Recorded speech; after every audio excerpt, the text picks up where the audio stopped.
I was so overwhelmed by the amount of paperwork and things I needed to be able to put my hands on quickly when I applied for my first nurse practitioner job. If you are a new NP applying for your first nurse practitioner job, here are some tips on what you need to be able to have in order to expedite the credentialing process. And if you don't know me, hi, my name is Nikki. I'm an acute care nurse practitioner and I work with NPs and NP students to help them be more successful in their careers. The first thing you're going to want to have is copies of your diplomas, and not just your graduate degree, but every diploma you've ever been given.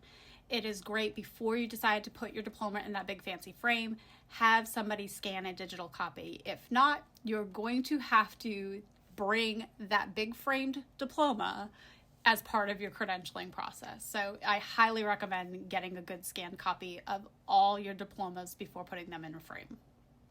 Number 2 is case logs. If you're a student and this is your first job, you're going to have logs from your program. You're going to want to request a copy of all of those logs. Usually they can put them in some sort of Excel spreadsheet.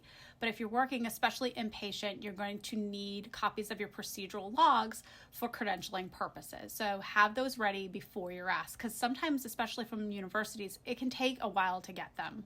And the third thing you're going to need is references. These are professional references, so they can be faculty, they can be preceptors that you worked with. They should be somebody that interacted with you throughout your nurse practitioner program. So if you have a previous position, it could be somebody that you worked with there, a supervising physician, anything along those lines, but it should be somebody that is familiar with the quality of your work. The most important piece is you're going to need their full name, an email address, and a phone number that they can be easily contacted. They're likely going to get a form with an active link, so that email address is going to be really important to make sure not only is it accurate, but something that they check regularly. Delay in references can really impact getting your information together. Other things to consider having available would be copies of your certifications, copies of your CPR and ACLS card if you're working inpatient, but definitely CPR, BLS for just basic jobs. And I've been asked for most professional jobs to have a CV prepared. So if you don't have a CV prepared and you got this job with a resume, I recommend getting your CV together just to have available, because that again is something that can take time to put together.